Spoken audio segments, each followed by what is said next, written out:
নাজিৰাৰ পদুমপুখুৰীত দিনক দিনে বৃদ্ধি পাইছে সমাজ বিৰোধী কাৰ্যকলাপ।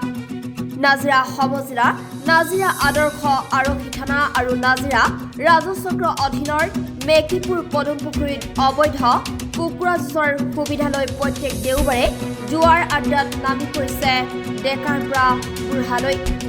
লগতে পৰিৱেশ বিনষ্টৰ ফলত ভুগিছে এতিয়া অভিভাৱকসকল।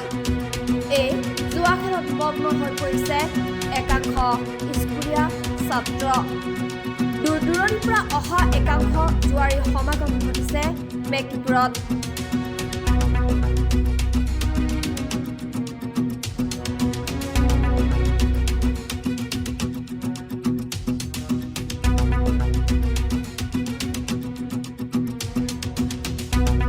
মই অসম চাহ জনজাতি ছাত্ৰ সন্থাৰ পৰা কৈছোঁ যে এই কুকুৰা যুঁজ আৰু ধাইচ যি মানে লাখ লাখ টকা সিহঁতি সংৰক্ষণ কৰিছে, এই ধাইচ খেল আৰু কুকুৰা যুঁজ বন্ধ হ'ব লাগে বুলি মই দাবী জনাইছোঁ।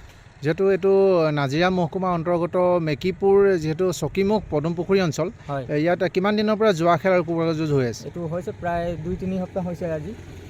এই খেলখন কুকুৰা যুঁজখন কোনে পাতে? পতাই আমাৰ মেকিপুৰৰ মানুহে হয়। এই দাঁতিকাষৰীয়া অঞ্চলবিলাকৰ পৰা ইয়াত আহি লোক সমাগম ঘটে। হয় হয়। কুকুৰা যুঁজৰ বিনিময়ত তেওঁলোকে টকা সংগ্ৰহ কৰে নেকি? তেনেকৈ টকা মানে ধাইচ খেল জুৱা খেলটো বহায়, সেই তাৰেদি টকা সংৰক্ষণ কৰে। যিহেতু নাজিৰাত এগৰাকী নতুন ভাৰপ্ৰাপ্ত বিষয়াই যোগদান কৰিছে, পুৰণাগৰাকী যিহেতু ইয়াৰ পৰা অৱসৰ লৈছে, ঠিক তেনে ক্ষেত্ৰত নতুন আৰক্ষী বিষয়াগৰাকীক ভাৰপ্ৰাপ্ত বিষয়াগৰাকীক কি ক'ব?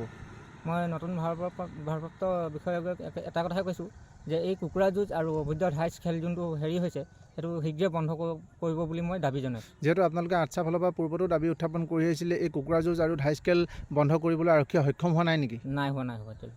কি ক'ব সেই সন্দৰ্ভত, যিহেতু মেট্ৰিক আৰু হায়াৰ ছেকেণ্ডেৰী পৰীক্ষাও আহি আছে? মই ভাৰপ্ৰাপ্ত যোনজন নতুন ছাৰ আহিছে আমাৰ, তেওঁক মই অনুগ্ৰহ কৰি কৈছোঁ যে এই খেলখন বন্ধ কৰে অতি শীঘ্ৰে সিদ্ধান্ত লওক।